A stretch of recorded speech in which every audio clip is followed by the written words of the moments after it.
Throughout history, unorthodox sects, demonic sects, and orthodox sects, righteous sects have grown and developed continuously.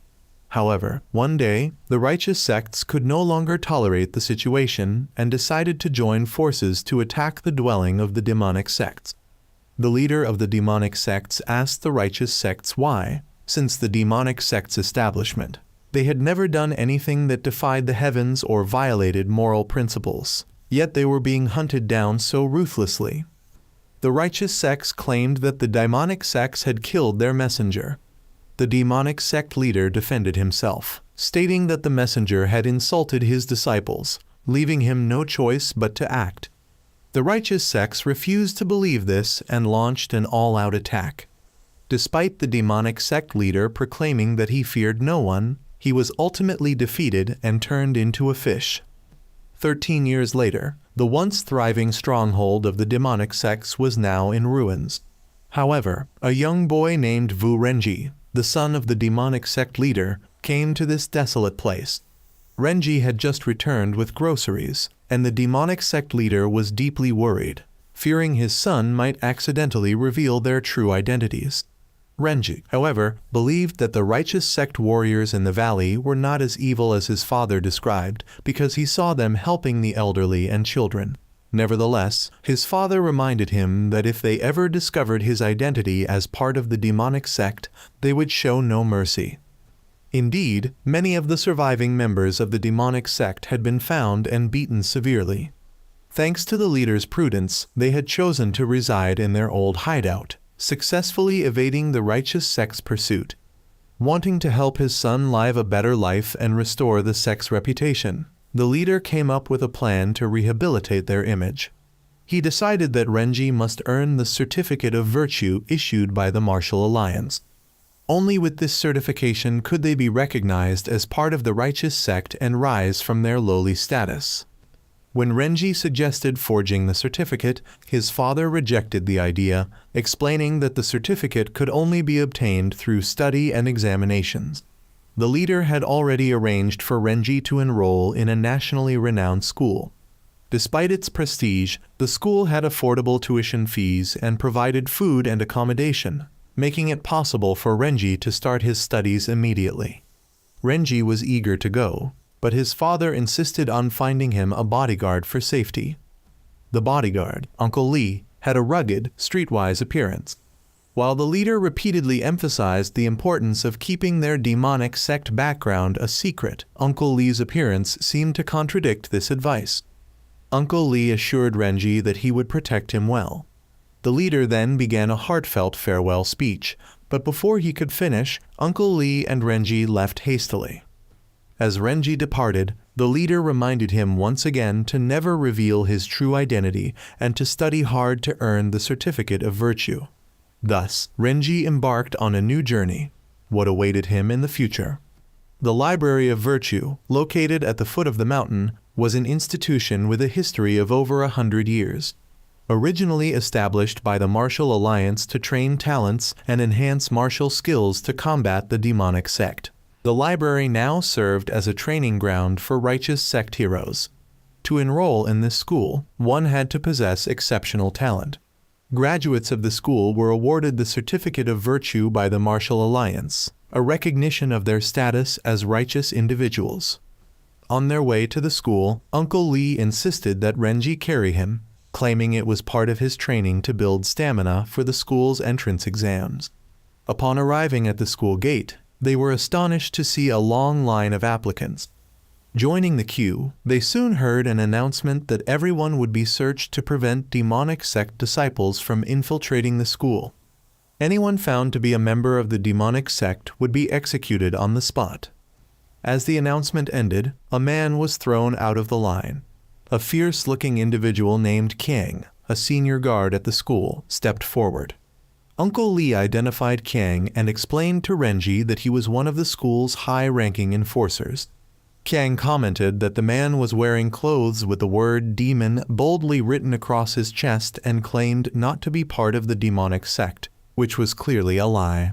Kang dismissed the excuse and struck the man down, ordering his immediate execution.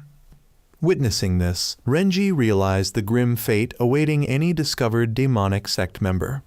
Kiang declared that as long as he was there, no member of the demonic sect would ever infiltrate the school. Uncle Lee, however, remained unconcerned, confidently stating that neither he nor Renji bore any visible markings associating them with the demonic sect. Immediately after, several people announced that the son of the demonic sect leader had reappeared, wearing an outfit very similar to the one Renji was wearing. Anyone dressed similarly was immediately kicked out, leaving Renji no choice but to sit down and lower his head in shame. Kiang noticed Renji, forcing Uncle Lee to quickly change his appearance. Spinning Renji around a few times, Uncle Lee transformed him into a girl so stunning that everyone who saw him was mesmerized. Even the guards couldn't help but have nosebleeds, and Kiang, blushing furiously, accused Renji of dressing too provocatively. He ordered Renji to enter quickly to avoid distracting others. Renji successfully blended in, while Uncle Lee also disguised himself to follow. Declaring himself a genius at disguises, Uncle Lee faced Renji's disapproval for turning him into a girl. Uncle Lee explained that since the identity of the demonic sect leader's son was already exposed, disguising Renji as a girl would save him from much trouble in the future. Renji complained about the outfit being too revealing, but Uncle Lee insisted that Renji looked adorable, so it didn't matter. Suddenly, a blade flew toward them, and a girl appeared, accusing Uncle Lee of being from the demonic sect. This girl, named Mingju, despised men. She was the daughter of the Martial Alliance leader, highly intelligent, and served as the class discipline officer. Renji thought this was the end for him, but Mingju mistook Uncle Lee for a demonic sect member bullying a weak girl Renji. Realizing the misunderstanding, Uncle Lee revealed his face and handed Renji over to her. Uncle Lee then questioned how Mingju had seen through his disguise. Mingju ridiculed him, saying that a burly man wearing women's clothing was a shameless giveaway. Uncle Lee proudly claimed his disguise skills were not the problem, his rugged looks were. The two then engaged in combat, their weapons clashing fiercely. Despite her skill, Mingju struggled to defeat Uncle Lee, who was far from weak, even against someone who hadn't graduated yet. Forced to use her full strength, Mingju was about to strike when a young man suddenly descended from the sky.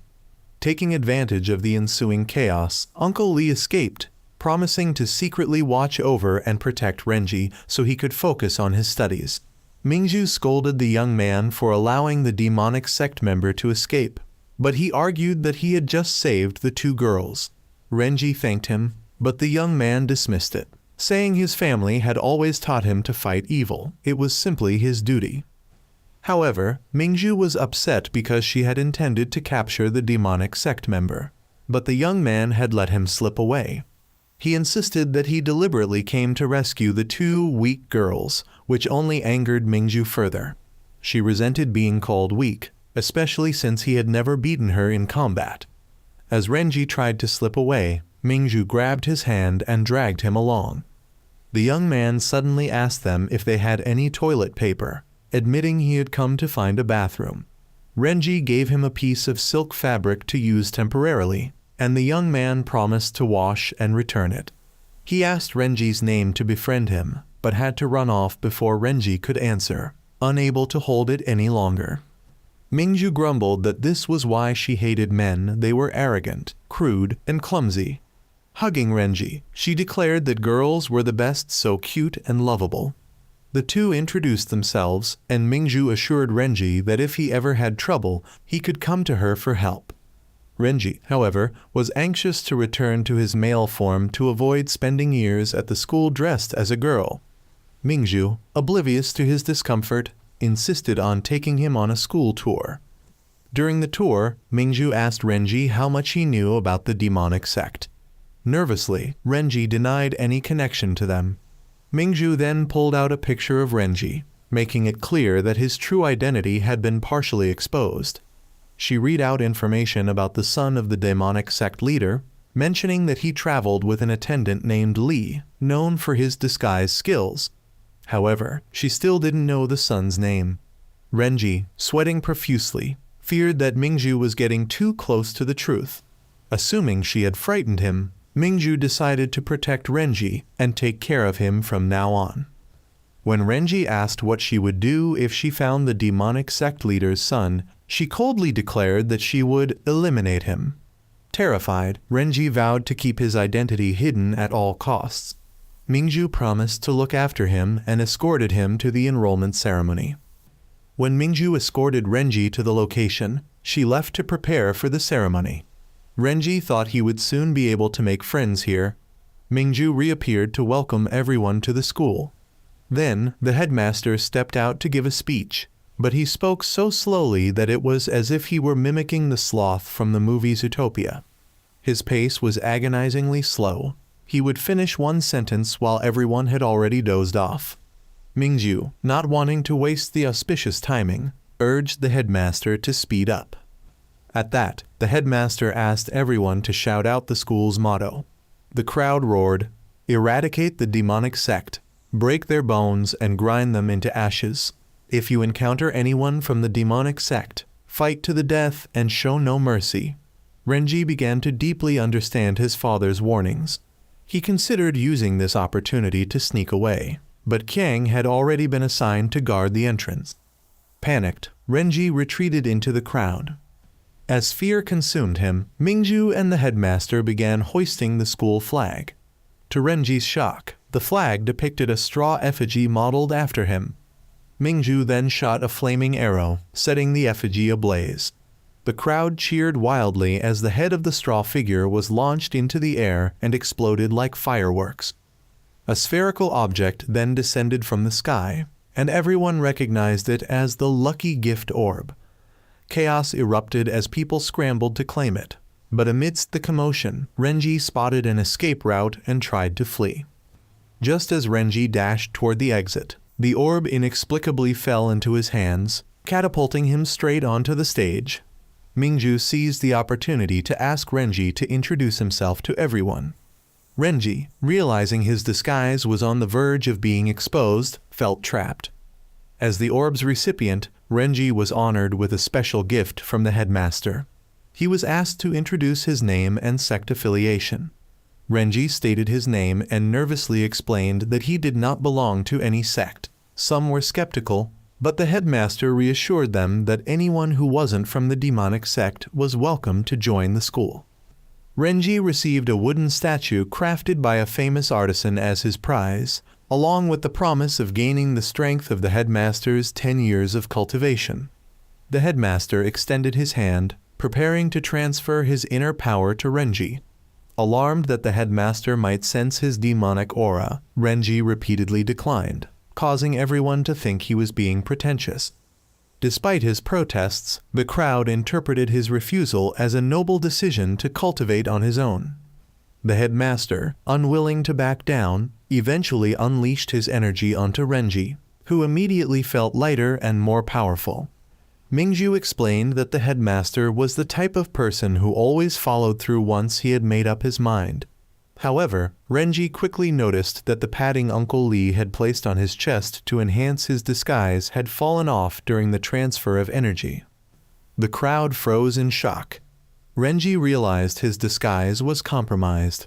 Whispers spread. People speculated that he might be a man in disguise and possibly even someone from the demonic sect. Renji regretted coming down from the mountain and enrolling at the school. But just then, Mingju stepped in to defend him. She claimed that Renji was simply flat-chested and not a man. Skeptical, the crowd demanded proof. To settle the matter, Mingju kissed Renji on the cheek, declaring that she suffered from androphobia, a fear of men, and would have felt discomfort if Renji were male. Since she felt nothing unusual, she concluded that Renji was indeed a girl. This declaration allowed Renji to escape suspicion, but he was left in shock, lamenting the loss of his first kiss. Mingju pressed him to admit if he was hiding anything else, asserting that since she had sacrificed her first kiss for him, he owed her complete honesty. Renji had no choice but to keep quiet. Mingju decided to vent her frustration by harassing some of the male students nearby. Afterward, she took Renji to the class placement test. The test was designed to evaluate individual abilities, with students being placed into different classes based on their performance. Those who failed would be expelled. Kang appeared, demanding silence from the crowd. He announced himself as the examiner for the placement test. Calling names in order, he started with Mingzhu. She stepped forward confidently, introducing herself. Kang admired her attitude, encouraging others to follow her example. Renji was puzzled about Mingzhu being a new student as well, but she explained that she had grown up here and was only now officially enrolling. After hearing Renji's introduction, Kang became irritated, as Renji didn't belong to any sect but was still allowed to study here. Kang decided to make things difficult and force Renji out. The first test was a running race. Everyone was asked to complete 50 laps before the incense burned out. However, Renji was forced to run 100 laps. He reluctantly began running and somehow managed to complete all 100 laps quickly, earning Mingzhu's approval. Because of this, Kang couldn't argue, as everyone believed that Renji's speed was a result of the 10 years of internal energy he received from the principal. In the second round, Kang instructed them to throw daggers, and at least one must hit the bullseye. The first person's daggers missed, but they were still passed. The second person, confident in his sect's specialty of dagger throwing, decided to cover his eyes as a challenge. However, his aim was off, and all 3 daggers flew straight at Kang, who was furious and punched the young man. Then it was Renji's turn. He threw all 3 daggers simultaneously, and they all hit the bullseye, to everyone's surprise. However, Kang declared that he didn't acknowledge Renji's result, and still marked him as failing. Everyone was upset by this, and Mingzhu argued that it was unfair. But Kang arrogantly insisted that, as the examiner, he had the final say. If he approved someone's performance, they would pass, and even Mingzhu had to comply with him, or she'd be relegated to the average class. Just then, a young boy appeared and protested, saying that he didn't agree with such an assessment. The boy introduced himself as Rhyming, and when Kang didn't recognize him, Rhyming proudly stated that he was from a famous sect that had been renowned 50 years ago. He climbed onto the stage and boldly challenged Kang to eliminate him if he was capable. Kang, sensing Rhyming's audacity, asked him how he performed in the previous 2 tests. It turned out that Rhyming failed both. Kang scoffed at Rhyming's sect, dismissing it as insignificant. However, Kang still gave Rhyming a chance in the next strength test. Rhyming demanded an apology from Kang and insisted that Renji should pass the test if he won. But even as they were about to engage, Rhyming couldn't land a single blow. Kang became enraged and rushed to strike, beating Rhyming into submission. As he did, he remembered Rhyming's sect and recognized that his father, the White Sword Master, was only famous for his excellent lightness skill, essentially being good at running, but ultimately from an obscure sect. Seeing his father's reputation insulted, Rhyming became furious, but he was powerless to do anything. He began crying and telling Renji about his father's greatness. Renji could somewhat empathize with him and decided to intervene. He stepped forward to block Kang's strike to protect Rhyming. Kang, seeing the rats coming to their doom one after another, decided to attack Renji. But Renji continuously protected Rhyming, eventually throwing him toward Mingzhu. Now, Renji could engage in the fight, but he knew he couldn't reveal his martial arts powers, as that would bring disastrous consequences. His father had always warned him to endure when being oppressed, for as the son of the Devil Sect, he possessed immense strength. The elders of the Devil Sect had always been fond of him and secretly taught him internal energy. On the day the Devil Sect was attacked, they even transmitted all their accumulated internal energy to him, making him stronger than even the sect leader. Therefore, Renji knew he must endure, but when his enemy pushed too far, he could strike back. Renji immediately struck Kang, sending him flying. Kang instantly recognized that the strike contained the technique of the Devil Sect, but before he could speak, the side effects of the strike caused him to lose consciousness. Everyone praised Renji, thinking his strength came from the principal's teachings. Just then, the disciplinary head appeared to reprimand Kang for being defeated by a student. It was also rumored that someone had come to hunt for disciples of the devil sect, and this person believed Renji might be one of them. The young man had been injured by the piece of cloth Renji gave him last time as a substitute for toilet paper, and upon inspection, they found a type of poison on the cloth. However, Renji realized that the so-called poison was actually a fish seasoning he had concocted. As a result, Renji became a suspect. The young man, however, believed that Uncle Lee, who had previously kidnapped Renji, was the true culprit. Unexpectedly, the head of the disciplinary committee found Uncle Lee hiding behind some bushes and attacked him, forcing him to reveal himself. Uncle Lee had no choice but to come out and face his old enemy. The two then went elsewhere to engage in battle, leaving Renji behind to hear the results of the class division. Mingju, with her excellent performance in the 3 rounds, was placed in the highest class. Most others were assigned to the middle class, but inexplicably, Renji, despite his good results, was placed in what was considered the worst class, Hell class. The academy was a prestigious and elegant institution, often described with the most beautiful and refined terms. However, there was a place that was the complete opposite of these descriptions, the Hell class. Upon entering, Renji discovered that this class was full of misfits. The first was a young man who looked like a beggar, lying on a desk. Next was a youth who had immersed himself in a cauldron of soup for cultivation. There was also a girl who live-streamed constantly, and then the young man from the devil sect, who had been caught by Qiang earlier outside. This devil sect disciple seemed to be more obedient now after some discipline. There was also a Saiyan boy, the one Renji had given the cloth to for his bathroom needs. Renji was surprised to see that Rhyming was also in this class. Rhyming noticed that the class had very few members and, with no teacher, he decided he would be the one to lead the class and let everyone do as they pleased. However, the teacher of this class soon arrived, none other than the head of the disciplinary committee. He would be the temporary teacher. Rhyming was upset by this interruption but reluctantly accepted. The teacher then read the rules for earning points in this class. Everyone was placed here due to their moral infractions, and they had points deducted. If someone's moral points reached a deduction of 100, they would be expelled. Most students here had only a few dozen points deducted for minor infractions, but Renji had been sent to Hell class because he had attacked a teacher and had his points reduced by 100, leading to his expulsion. Before being expelled, Renji's belongings would be checked. Renji feared that his male attire would be exposed, revealing his true identity as a devil sect disciple, which would lead to his execution. Just then, Seiyin and Rhyming stood up to protect Renji, as both believed Renji hadn't done anything wrong. The teacher, however, warned that he would expel all 3 of them if they resisted.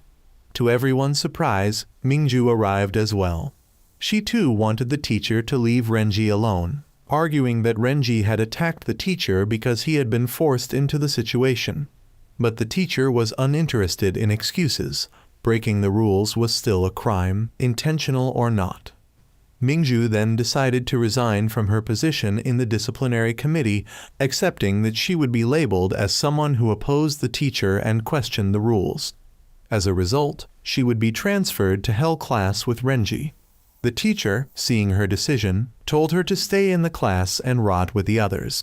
Renji was surprised by Mingju's decision to go this far for him.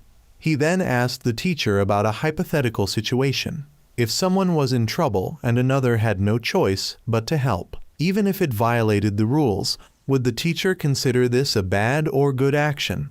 The teacher became confused and couldn't determine whether it was good or bad. At that moment, the principal arrived and explained that he had originally planned to assign Qiang to teach this class, but since Qiang was bedridden, he had to arrange for someone else to take over. However, the substitute teacher was also unavailable due to other commitments, and the dormitory would not provide accommodation for this class. Given the various issues, the principal decided to leave things to fate. Since the head of the disciplinary committee was already there, the principal decided to make him the teacher for the class. Everyone was shocked to learn that the head of the disciplinary committee was the best teacher at the academy. The principal, also surprised to see both Renji and Mingju in the class, decided to add some points to both of them to prevent Renji from being expelled. He also decided to have them share a dorm room to avoid further complications in arrangements. However, Renji was not happy about this because now he would have to live with Mingju. He was concerned that during changing clothes, she would notice something unusual, and the chances of his true identity being exposed would be much higher. Unexpectedly, Mingju approached and questioned Renji about why he lied to her. She had discovered that Renji was actually a boy.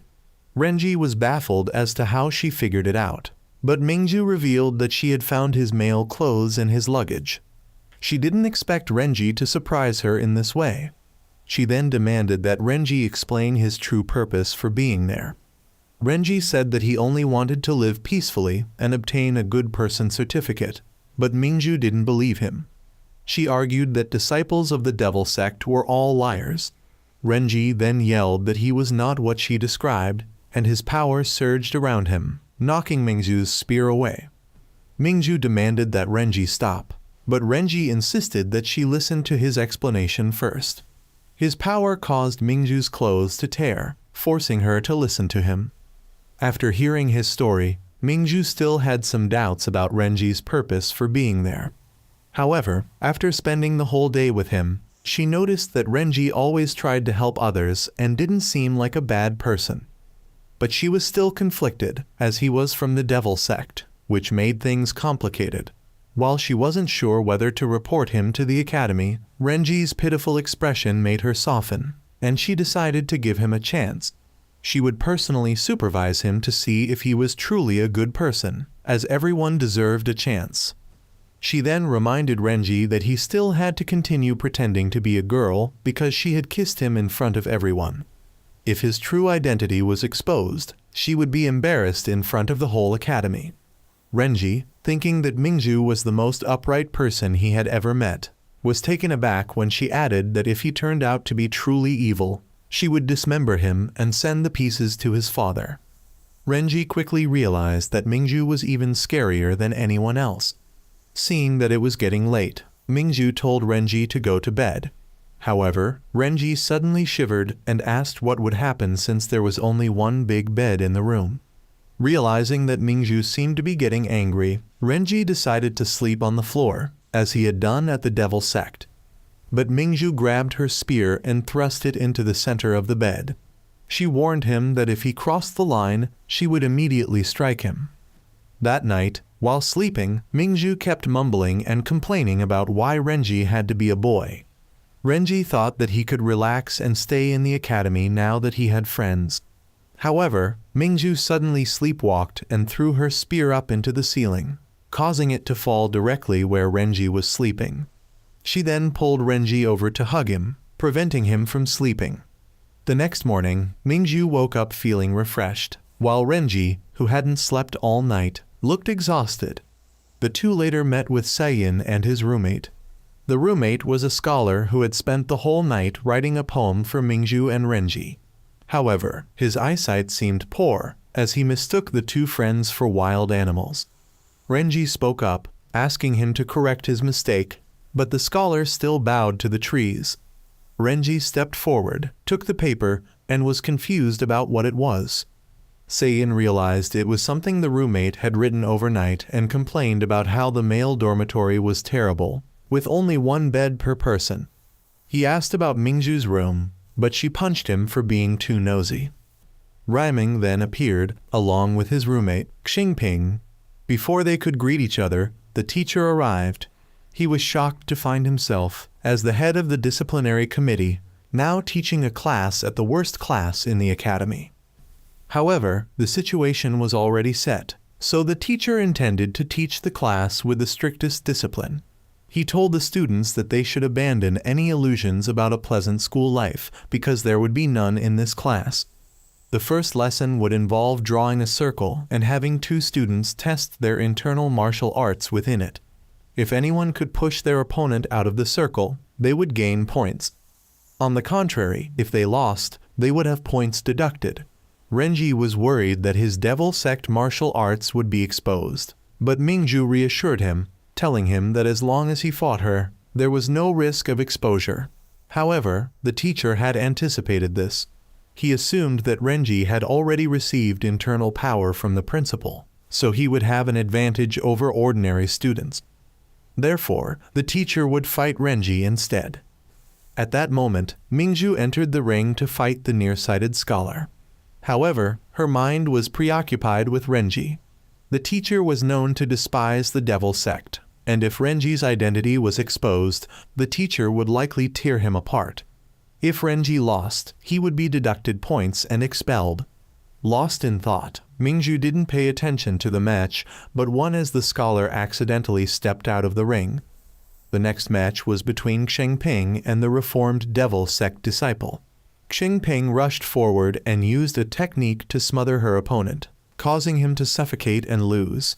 The following match was between Seiyin and a martial artist. Both of them charged at each other, using their hands and feet. After a while, the two of them turned to each other and called themselves brothers, causing the teacher to deduct 5 points from each of them. When they asked why, the teacher explained that they were supposed to be training their internal power, but they had been fighting with martial arts, so they were penalized. The next match was between Rhyming and a stick-wielding youth. Rhyming took out a book to read, but the youth threw a stick at him, knocking him out of the ring, so the winner was clear. Now it was Renji's turn to face the teacher.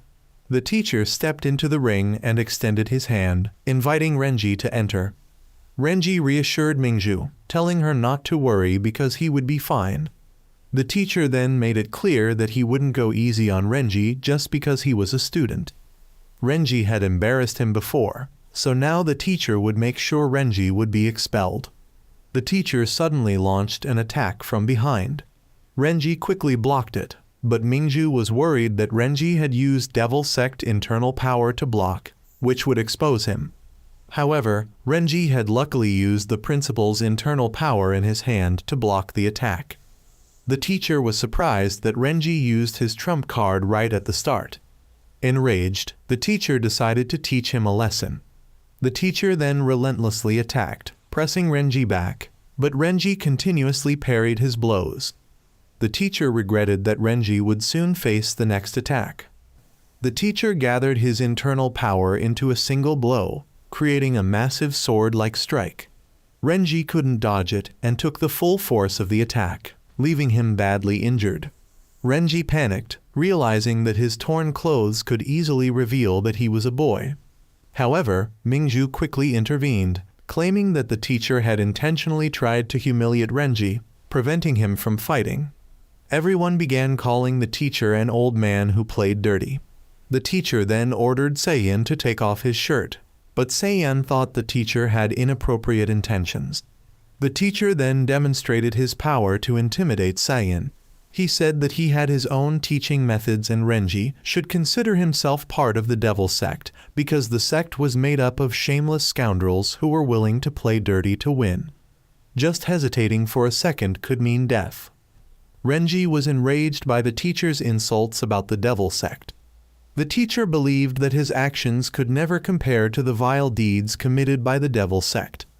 Renji gathered his strength and charged forward, determined to prove that the devil sect was not like what the teacher described. However, Renji still couldn't push the teacher back and was gradually forced out of the circle. The teacher said that Renji would have to leave the academy in this state. But he soon realized that Renji was hiding another internal power. The teacher decided to push Renji to use all his strength, but Renji continued to resist, determined to prove that the devil sect wasn't what people made it out to be. Renji then pushed all the internal energy that the principal had transferred to him into the teacher's body. The teacher was pushed out of the circle, but still tried to strike Renji to push him out. After a while, the teacher stopped, but one of his feet was already outside the circle, while Renji remained standing inside. Suddenly, the teacher's hair fell out, leaving him bald like a monk. It turned out that the principal's internal energy was derived from Shaolin Temple's martial arts. This energy was only compatible with those who had inherently strong physical abilities. If someone without the necessary conditions absorbed it, it would cause harm to their body. However, Renji had indeed won the match, and now he could confidently stay at the academy. He was happily running toward his friends when his clothes suddenly tore into pieces. Renji realized that he had been exposed, but Uncle Lee quickly came to the rescue. He threw down 4 wooden stakes to create dust and wrapped multiple layers of fabric around Renji, creating a makeshift changing room. He swiftly changed Renji into a new outfit and had him present himself to everyone. Mingju was mesmerized by the scene but reminded herself that Renji was a boy. Renji found that Uncle Lee had gone too far this time. No one knew who had changed Renji, but suddenly Uncle Lee appeared, disguised as a woman, and claimed to be the new dormitory manager. He expressed his dissatisfaction with the sight of a young girl struggling with her clothes. He asked Rhyming for the reason, and Rhyming pointed out that it was the teacher's fault. Uncle Lee stormed over and punched the teacher in the face, declaring that as long as he was here, no one would bully the students anymore. Mingju didn't recognize Uncle Lee and thought he was just a very enthusiastic middle-aged woman. Renji was very discouraged, but at least he could be happy that both he and Uncle Lee were safe. Suddenly, the teacher came over and admitted that Renji had won this time. However, he honestly confessed that he hated Renji and advised him not to get caught breaking any rules because the teacher would not stop finding ways to expel him from the academy. Renji knew that from now on, he would be under intense scrutiny. The teacher then walked over to Uncle Lee, still not recognizing him, and asked Uncle Lee to make a wig and send it to his office. The teacher then dismissed the class and told Renji that he no longer needed to attend his lessons but to be careful of the teacher's tricks. Meanwhile, some people from the higher echelons had been using a telescope to observe the Hell class. They noticed that this year's Hell class seemed more interesting than usual, so they planned to cause trouble. Renji later wrote a letter to his father. He had been at the academy for 4 months and, although assigned to the Hell class, his friends were very kind. However, he was still struggling with his low grades. He asked his father to stay healthy and hoped that he would be safe in obtaining the Good Person certification and clearing the Devil Sex name. The teacher returned to class wearing his new wig. Everyone immediately noticed that he was wearing a fake wig. The teacher approached Renji and criticized him for focusing on dressing up instead of studying. He pointed out that if it weren't for the teacher, Renji wouldn't have had to wear such clothes. The teacher then announced that the Hell class would be welcoming a new student, Tang Tang. Everyone was excited to have another girl in the class. The second announcement was that the school had just passed a new rule. If a student had a score below -30 by the midterm exam, they would be expelled. Mingju blamed the teacher for creating trouble to expel Renji, but the teacher responded that he wasn't so free as to target just one student, and this was a rule set by the principal. Moreover, Tang Tang was another student at risk of being expelled, as her score was -60. The teacher then left, telling the class to study on their own. Mingju promised to help her friend improve his scores, but instead of telling Renji, she was speaking to Tang Tang.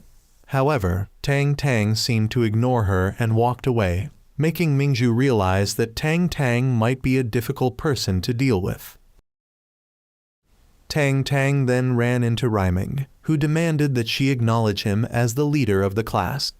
However, Tang Tang quickly pulled out a tool and flicked it hard against Rhyming's forehead, leaving him stunned before dashing off. Meanwhile, the teacher was about to go look for Uncle Lee when Tang Tang suddenly approached him, asking to be assigned a point recovery task.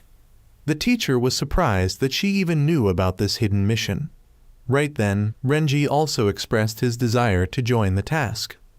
Tang Tang argued that she had claimed the mission first and pulled out her tool again to threaten Renji. The teacher intervened, reminding them that fighting was prohibited. The teacher explained that the only point recovery task available this week was rice harvesting, which was a group activity requiring the entire class to participate. He expressed doubt that the Hell class could accomplish it. Renji encouraged Tang Tang to help rally the others, saying that their classmates were actually quite friendly. However, Tang Tang remained silent. Renji then asked her if she wanted to be friends with him. The two returned to the class, only for Cyan to suddenly exclaim in shock, accusing Tang Tang of being a member of the demon sect.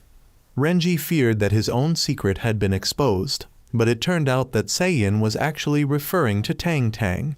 Renji was puzzled, as he had never heard of Tang Tang being part of any demon sect despite his upbringing in one.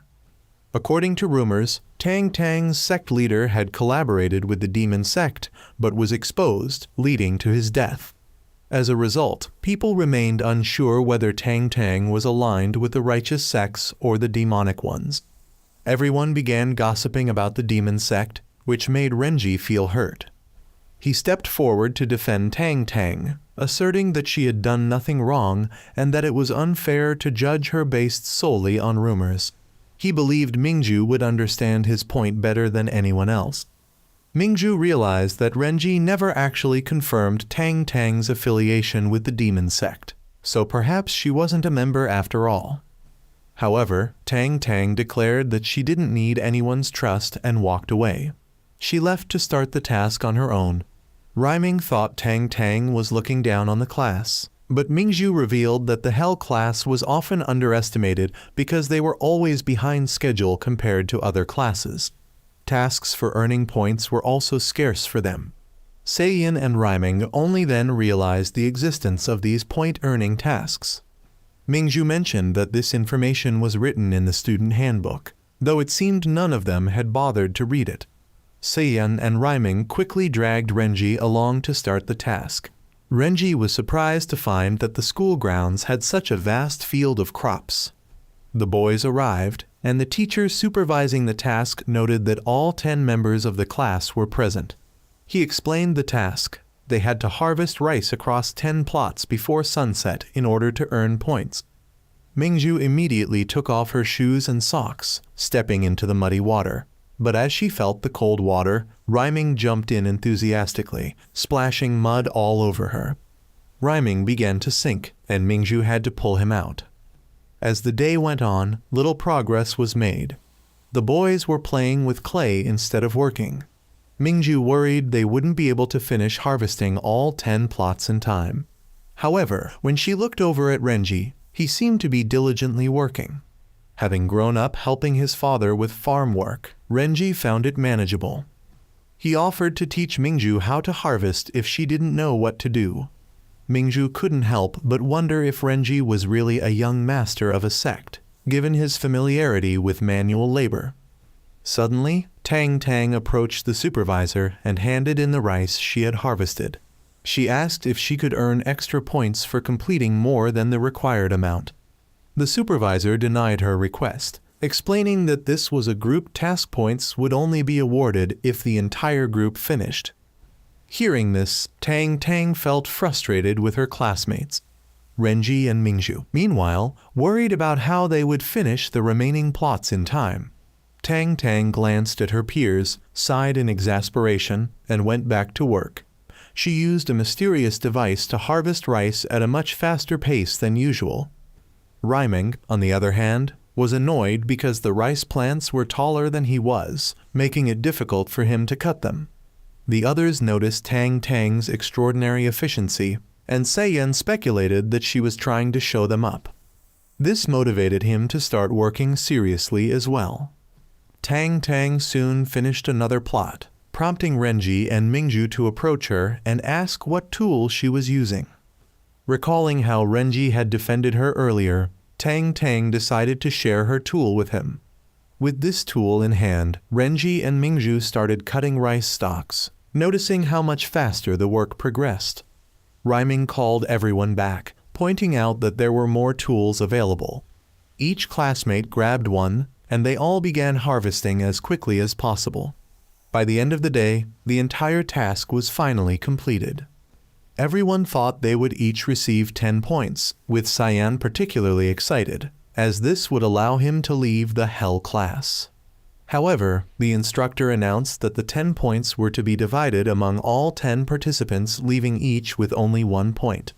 Cyan was shocked, feeling disheartened that a full day of labor had only earned them such a meager reward. The instructor later went to submit their completed mission to receive a new assignment for them. At this moment, Cyan approached Tang Tang to apologize for his previous words. He hoped that Tang Tang would forgive his earlier behavior and admitted that she truly was a righteous disciple. Tang Tang blushed at his words. The instructor then issued a new assignment. The class was to split into male and female teams to clean the school baths. This caused Renji to worry, as it could expose his secret. Fortunately, the task only involved cleaning and didn't require anyone to undress. While tidying up the bathhouse, Renji noticed Tang Tang using her tool again, but it malfunctioned due to incomplete adjustments. Renji and Mingju offered to help her fix it, but Tang Tang remained silent, making it difficult for them to cooperate. After some effort, the three of them managed to repair the tool. Suddenly, Xingping pulled a cord, causing a surge of water to flood the bathhouse and drench the group. Raimeng and Xingping took this opportunity to jump in and start bathing, leaving the others no choice but to sit and soak for a while. Renji, feeling uneasy, tried to leave, but his skirt got caught on Tang Tang's towel. As he attempted to sneak out, the skirt was pulled away, forcing him to remain seated. Noticing Renji's discomfort, Xingping assumed he was just exhausted from the day's work. Tang Tang brought Renji his skirt, but before he could dress, chaos erupted in the men's bath, shouting, sounds of fighting, and even the clash of a sword piercing the wall. Raimeng and Xingping rushed over to investigate, with Mingju following. Renji hesitated to leave, but was reminded by Tang Tang to take his skirt. Embarrassed, he asked her to turn around while he dressed. Suddenly, Renji accidentally caught a glimpse of something inappropriate and began choking on water. He called for Tang Tang to help, but when she leaned closer, Renji unintentionally grabbed her shirt as he tried to steady himself. In doing so, he noticed her body was covered in scars. Embarrassed, Renji returned her shirt and prepared to leave, but Tang Tang unexpectedly stopped him. For the first time, she wore an expression Renji hadn't seen before, leaving him surprised. Soon after, unfamiliar voices could be heard from the adjacent bathhouse. Tang Tang immediately ran off without explaining. In the men's bath, a nobleman named Shixing, who had been observing the Hell class for some time, was causing trouble. Shixing demanded that the boys leave the bath so he could use it, but Cyan refused, arguing that they had just cleaned the area and wouldn't let it be dirtied again. Tang Tang appeared and pleaded with Shixing to stop, revealing that she was his servant. Shixing took out a whip to strike her, but Renji intervened to block the blow. Shixing dismissed Renji, arguing that disciplining his servant was none of Renji's concern. He then poured scalding water over Renji, provoking him to fight back. However, Mingju restrained Renji, warning that fighting would result in point deductions. The instructor arrived shortly after and demanded an explanation. Shixing was penalized, losing points for his actions. However, he shifted the blame onto Tang Tang, forcing her to accept responsibility. Tang Tang didn't resist, which only angered Renji more. Shixing smugly revealed that Tang Tang had always been his scapegoat for point deductions and told everyone else to get out so he could enjoy the bath alone. The teacher arrived and stated there was no rule forbidding students from the Hell class from using the bathhouse. While fighting was prohibited, he permitted martial arts sparring. The group, eager to teach Shixing a lesson, was momentarily disheartened when Shixing arrogantly declared he wouldn't bully the weak. Instead, he claimed the right to choose his opponent for a duel. Shixing decided to avoid Xingping and Mingju, deeming them too strong. When his eyes fell on Raimeng, her bold demeanor made him wary that she might possess some hidden technique. Finally, he settled on Renji, who appeared resigned and unwilling to resist. Coincidentally, this choice aligned with the wishes of the entire class, and even the teacher seemed to know the nobleman was about to get his comeuppance. However, Shixing revealed he wouldn't fight Renji directly. Instead, he chose Tang Tang to fight in his stead. Tang Tang stepped forward without hesitation, leaving Renji puzzled as to why she was so obedient to Shixing's commands. The teacher, not wanting Renji to win easily, declared that both participants must fight with their full strength. To further motivate them, he announced that the winner would earn points while the loser would face deductions. Renji knew that if he lost points, he would face expulsion. Determined to win, he braced himself for the battle. But there was a catch: the teacher forbade him from using external martial arts, requiring him to rely solely on internal energy. Having already exhausted the internal energy granted by the principal, Renji was left with two choices: use the demonic arts he inherited from the demon sect or lose the fight. Yet, he couldn't bring himself to harm Tang Tang. Shixing, sensing victory, promised Tang Tang a reward if she won. Encouraged by this, Tang Tang launched an aggressive attack, forcing Renji onto the defensive. Renji focused on avoiding her blows and even managed to knock away her tools. When Renji grabbed her wrist to stop her, Tang Tang told him to strike her and claim victory. Unwilling to hurt her, Renji allowed himself to be pushed back instead. Observing the situation, Renji realized that Shixing was holding something over Tang Tang, forcing her to obey. Determined to help her, Renji lunged forward again. Tang Tang, seeing an opportunity, set off a smoke bomb to obscure everyone's view. Taking advantage of the chaos, she deliberately created an opening for Renji to win. Despite this, Renji refused to land a blow on a girl whose body was covered in scars. Tang Tang, understanding Renji's hesitation, incapacitated herself to secure his victory. She believed she had something precious to protect and was willing to sacrifice herself for it. Renji was declared the winner, but the teacher hesitated to acknowledge it, claiming Renji only won because Tang Tang had fainted due to the lingering effects of the explosion. Suddenly, Shixing stood up, expressing his dissatisfaction. He pointed at Renji and accused him of being a disciple of the demon sect. The teacher demanded proof, and Shixing confidently declared he had evidence, though it was based on reasoning. He argued that Tang Tang had intentionally let Renji win, which made no sense unless they were connected. Having lived under his control for 10 years, Tang Tang shouldn't have any connections outside him. Thus, he concluded that Tang Tang and Renji belonged to the same sect and accused them both of being members of the demon sect. While Renji found Shixing's claims absurd, they were unfortunately true. However, Renji's classmates stood up for him, asserting that neither he nor Tang Tang were from the demon sect. Undeterred, Shixing produced a hairpin as evidence. Seiyin recognized it as one of 4 weapons used by the 4 heavenly kings of the demon sect. Shixing revealed that years ago, he discovered that Tang Tang's family had colluded with the demon sect. After being exposed, her family chose suicide, leaving her behind clutching this hairpin. His investigation revealed that Tang Tang's mother was a sibling of one of the 4 heavenly kings, solidifying her connection to the demon sect. The teacher stepped in, confiscating the hairpin and chastising Shixing for bringing such a dangerous item to school. He reminded everyone that the principal personally admitted each student, ensuring no member of the demon sect could infiltrate the school. The teacher warned Shixing that further false accusations would result in punishment. Furious, Shixing vowed to inform his father and exact revenge on the entire class. Though the ordeal seemed resolved, Seiyin and several other classmates began ostracizing Tang Tang, refusing to associate with someone connected to the demon sect. Mingzhu still believed Tang Tang was a good person.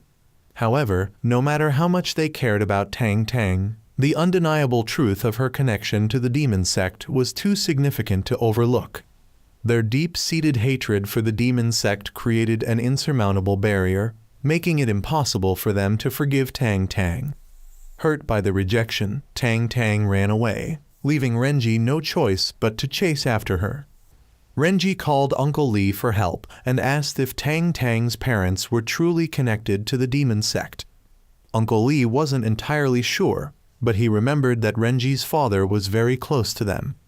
Years ago, Renji's father frequently complained to Uncle Lee about how he had repeatedly invited Tang Tang's parents to join the demon sect, but they always refused.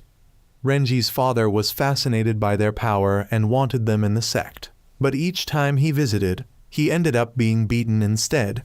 Hearing this, Renji was overjoyed to learn that Tang Tang had no real connection to the demon sect.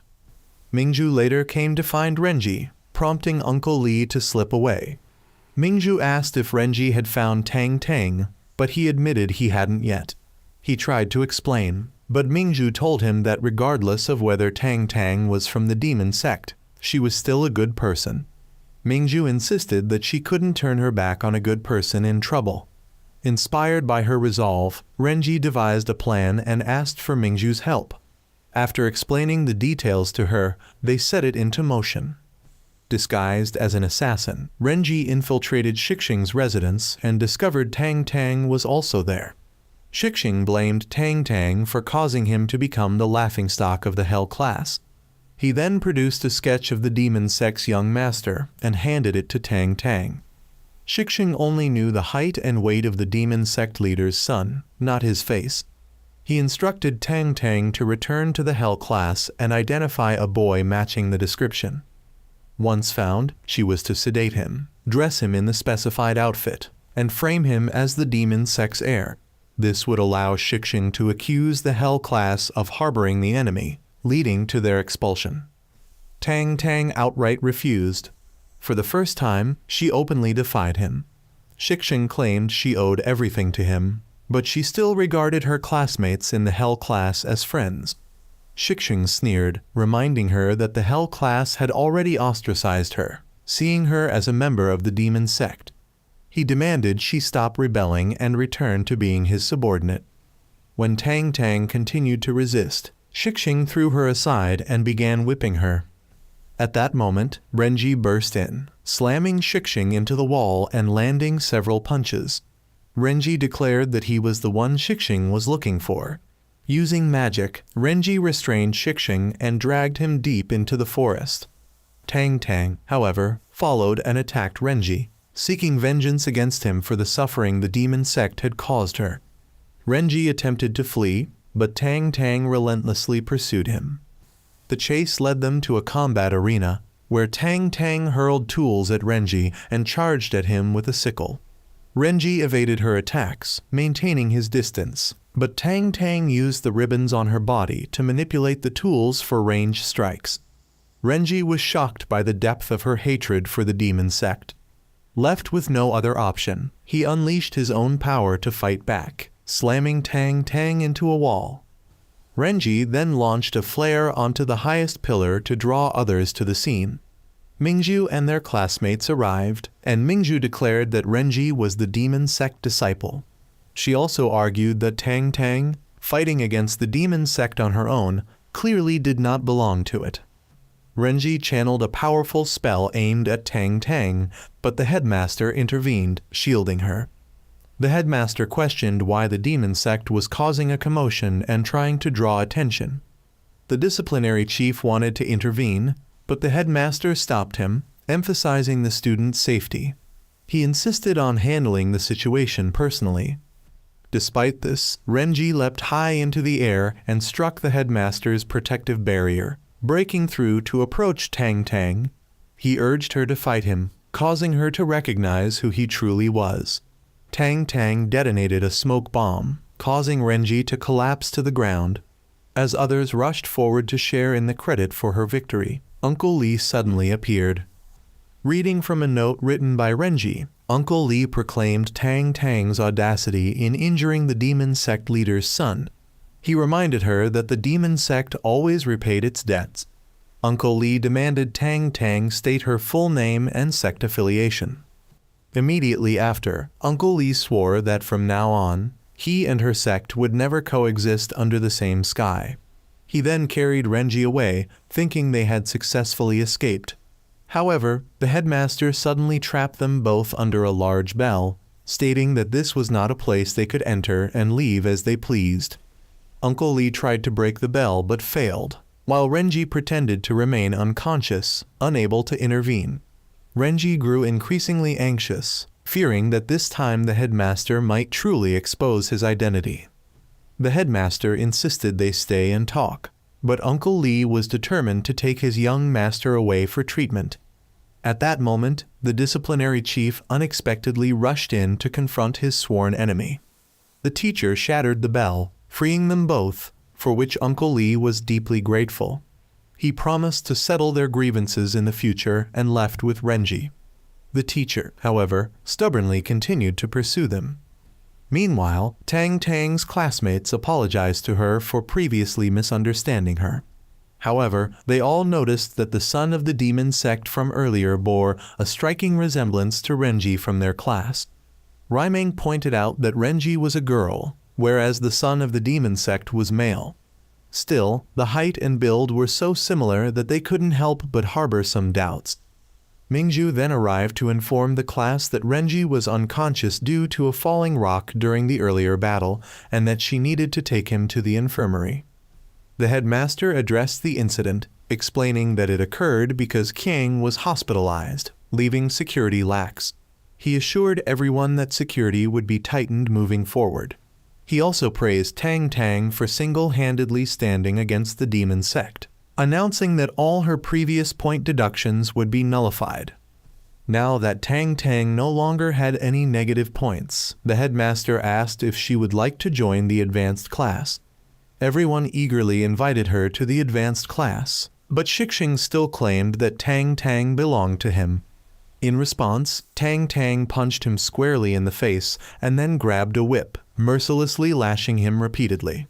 She declared that she was now free and the rightful leader of her family's sect, vowing to repay kindness with kindness and settle grievances with justice. She then broke the whip and announced that any debt she owed Shixing had been fully repaid. Turning to the headmaster, she asked to be punished for hitting a fellow student. The headmaster agreed, deducting 20 points from her record, allowing her to stay in the Hell class.